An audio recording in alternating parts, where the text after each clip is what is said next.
তোমরা কি জানো তোমাদেরকে ফিডিং কর্মসূচি চালু হয়েছে? হ্যাঁ, তোমরা কি খাবার পাবা এখন থেকে স্কুলে, না? তোমাদের বাবা মার আর তোমাদের পুষ্টির চিন্তা করতে হবে না। তোমাদের পুষ্টির চিন্তা এখন কে করবে? ম্যাডামরা, না হলো সরকার। হ্যাঁ, আমরাও করব আর সরকার সে হচ্ছে কি করবে। হ্যাঁ, তো তোমাদেরকে রবিবার দিন কি দেওয়া হবে তোমরা জানো? রবিবার বন রুটি আর ডিম, আর সোমবার রুটি আর কি ইউএসটি দুধ। হ্যাঁ, তারপরে মঙ্গলবার কি দেবে? মঙ্গলবার তোমরা খুশি না?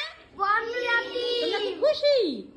তোমরা হাসি হাসি মুখে বলো, তোমাদের মুখে দিয়ে হাসি নেই, হাসো তো দেখি, হাসো। হ্যাঁ, মঙ্গলবার কি দিবে? রুটি আর কি ডিম, আর বুধবার 45 বিস্কুট, আর হচ্ছে কি কলা আর মৌসুমী ফল, মানে স্থানীয় মৌসুমী ফল। আমাদের এখন মার্কেটে মৌসুমী ফল পাওয়া যায় না? হ্যাঁ, কত কিছুই তো পাওয়া যায়, কলা পাওয়া যায়, পেঁপে পাওয়া যায়, তাই না?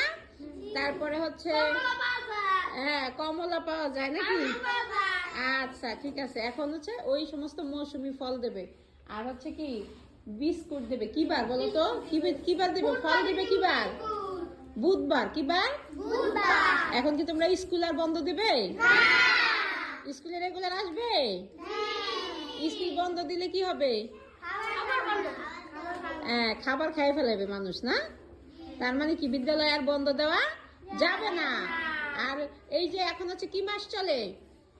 এখন হচ্ছে নভেম্বর মাস চলে, না? এই ডিসেম্বরের লাস্টের দিক থেকে জানুয়ারিতে কিন্তু স্কুলে ভর্তি শুরু, তাই না?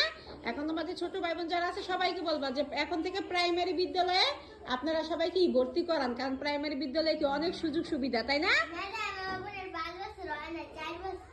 তাই ভর্তি করাই দিবা। 4.5 বছর হলে ভর্তি করা যাবে, ঠিক আছে? 4 বছর হলে আচ্ছা, তো ভর্তি করাই দিবা। আর হচ্ছে কি ভর্তি করাইলেই হচ্ছে কি উপবৃত্তি পাবে, তাই না? উপবৃত্তি পাবে। তারপরে যে এখন আবার হচ্ছে কি হ্যাঁ, খাবার পাবে। এটা সবাইকে বুঝে বুঝে বলবা তোমাদের আশেপাশে যারা আছে, ঠিক আছে? তাই এখানে কার কার ছোট ভাই বোন আছে? হাত তুলো তো দেখি। সবার আছে ছোট ভাই বোন? ভর্তি করানো যাবে এই বছর কার কার ভাই বোন দেখি?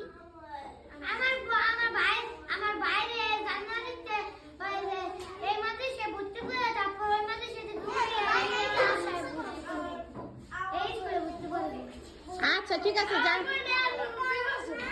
আচ্ছা, ঠিক আছে। এখন তোমরা সবাই খুশি তো? একটা ক্লাব হয়ে যাক সবাই।